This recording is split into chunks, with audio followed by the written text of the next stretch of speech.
जो आप ये पॉइंट कर सकते हैं कि भी इसको और आप ऐसे कर सकते थे, लेकिन ओवरऑल बजट काफ़ी बैलेंस्ड। बजट काफ़ी बैलेंस्ड है। और मैथ्यू मैम, अब हम आपके पास आते हैं, ये समझने की कोशिश करते हैं आपसे कि टैक्स पॉलिसीज़ को लेकर के इंडायरेक्ट टैक्स साइड में अंडरलाइन प्रिंसिपल इस बार का क्या रहा है, जब आपने कस्टम साइड में या इंडायरेक्ट टैक्स साइड में कुछ ट्विकिंग करने की कोशिश की है रेट्स को लेकर के? अंडरलाइन प्रिंसिपल यही रहा है कि भारत में इंडस्ट्रियलाइजेशन कितना ज़्यादा बढ़ा सकते हैं, वैल्यू एडिशन यहाँ का एक चीज़ किस हद तक हम यहाँ का बढ़ा सकते हैं। तो ज़्यादातर ये प्रिंसिपल रहा है कि आप रॉ मटेरियल में रेट कम करें, इंटरमीडिएट प्रोडक्ट्स में बढ़ा दें और थोड़ा फाइनल फिनिश गुड्स में ज़्यादा रखा दें। तो रॉ मटेरियल से यहाँ पर आएगा तो यहाँ पर वैल्यू एडिशन होगी। और ख़ासतौर पर एक कैमरा का आप मोबाइल फ़ोन कैमरास की बात करेंगे, मोबाइल फ़ोन्स पर ड्यूटी बढ़ाया नहीं है, मोबाइल फ़ोन की ड्यूटी को छोड़ के उनके इनपुट कंपोनेंट्स पर अब तो मोबाइल फ़ोन के कैमरा असेंबली के ऊपर कम कर दिया है, ताकि यहाँ पर मोबाइल फ़ोन की कैमरा असेंबली भी भारत में ही हो जाए। ये ना हो जाए कि मोबाइल फ़ोन के कैमरा असेंबली को इंक्लूड करके और यहाँ पर मोबाइल फ़ोन की असेंबली करें। इस तरह के बहुत सारा ट्रिकिंग की गई है। कस्टम्स ड्यूटी में ये किया गया है।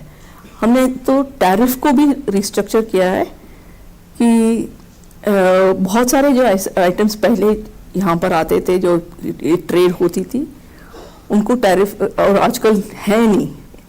और एसेंशियली आपके इंडस्ट्री इतनी आगे बढ़ गई तो ऐसे कंपोनेंट्स बनते भी नहीं हैं दुनिया में। ऐसे टैरिफ रेंज को घटा के नए वाले चीज़ें जो बनने लगे हैं वो सब इंट्रोड्यूस करके फाइन ट्यून करके, ताकि जो आती है उसको ठीक से डिफाइन करके उसके ठीक रेट ऑफ ड्यूटी जो लगेगी वो सही लगेगी।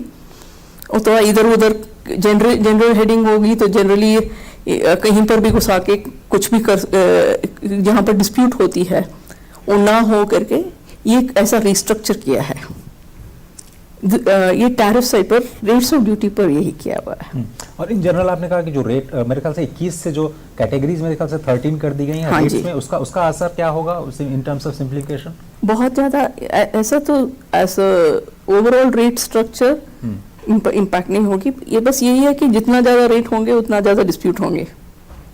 बेसिकली ये है। फंडामेंटल रेट्स 4-5 ही होंगे, 0, 2.5, 5, 7.5, 10%, दिस बेसिक स्ट्रक्चर। उसके बाद जो होते हैं वो स्पेसिफिक कमोडिटीज़ के ऊपर रखते हैं, जिसको जो हम इनकरेज करना चाहते हैं, डिस्करेज करना चाहते हैं। पर सभी पर तो ये नहीं हो सकता है, because we have international lot of international agreements, जो बाउंड रेट्स हम बोलते हैं कि as per the world trade organisation उसे ज़्यादा नहीं हम बढ़ा सकते। तो उस हिसाब से जो हम नहीं बदल सकते उनको छोड़ाए तो एडिशनल रेट्स बनते हैं। या स्पेसिफिक सेक्टर्स में आप ज़्यादा कम कुछ करना चाहते हैं फॉर हमारी इकोनॉमी को सूट करने के लिए, उसमें रेट की बदली आई है। नहीं तो ये बेसिक 4-5 रेट स्ट्रक्चर में ही सबको बने गए। तो कुछ में आधा % ज़्यादा हुआ है, कुछ में 1% कम हुआ है, वो एडजस्टमेंट में नियरेस्ट रेट में फिक्स किया हुआ है। ठीक। तो अब ये जो जीएसटी कलेक्शन हम देख रहे हैं उसके पीछे जो इंक्रीमेंट हमने देखा, जो एनहांसमेंट देखा कि 1.4 के आसपास हमने हर महीने एक तरह से कलेक्शन किया है, उसके पीछे की वजह आप क्या मानती हैं? क्या इकोनॉमिक रिकवरी कोविड के बाद में तेज हुई उसकी वजह से, या फिर जो लूप होल्स प्लग किए गए हैं उसकी वजह से ये ज़्यादा हुई? और आगे का ट्रेंड आप क्या देख रहे हैं अगले साल के लिए? दोनों वजह हैं।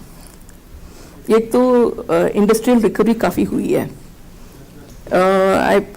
हम ये मैन्युफैक्चरिंग सेक्टर से ज़्यादा सर्विसेज सेक्टर में जनरल इकोनॉमिक रिकवरी ज़्यादा हुई है। मैन्युफैक्चरिंग सेक्टर में उतना ज़्यादा रिकवरी नहीं हुई है, हम मान के चलते हैं, पर जनरल इकोनॉमिक रिकवरी काफ़ी हुई है।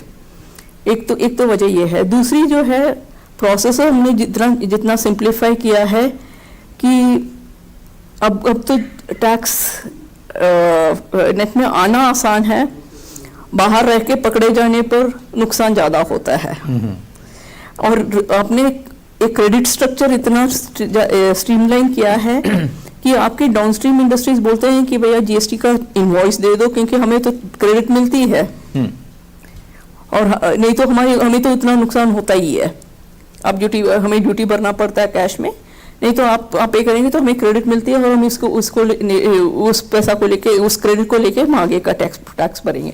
उस तीनों का प्रेशर बन के कंप्लायंस ज़्यादा हो रहा है। एक और चीज़ हुई है ऑडिट, हम तो ऑडिट और कंप्लायंस, ये जो आप जो रेड्स साधारण भाषा में बोलते हैं, इट्स नॉट रेड्स, इन्वेस्टिगेशन के माध्यम से टैक्स एवेशन को के ऊपर काफ़ी प्रेशर बनी है, क्योंकि हमने इतना ज़्यादा डाटा स्ट्रीम इलेक्ट्रॉनिक डाटाबेस बना के आर्टिफिशियल इंटेलिजेंस को इस्तेमाल करके इतना ज़्यादा एनालिटिक्स होने लगा है कि बहुत ज़्यादा डेटा अवेलेबल है, जिसकी वजह से एवेट करना मुश्किल हो गया है, क्योंकि आपका तो इलेक्ट्रॉनिक फुटप्रिंट रहता ही है, कहीं ना कहीं आपका इलेक्ट्रॉनिक फुटप्रिंट रहता है, डेटा फुटप्रिंट। तो उस वजह से actually compliance is easier effectively. तो उस कॉम्बिनेशन ऑफ फैक्टर्स हैं। तो 140 तो एवरेज होती है, ज़्यादा से ज़्यादा क्वार्टरली रिटर्न फाइलिंग जो बोलते हैं महीने, तो 1.55 1.56 के करीब हर क्वार्टर बनती है। और ये ट्रेंड आप सोच रहे हैं कि ट्रेंड तो कंसिस्टेंटली हुई है। चलिए, तो ये एक अच्छी बात है कि जो एक विश्वास है जीएसटी रेजिम में, वो धीरे धीरे अब पूरी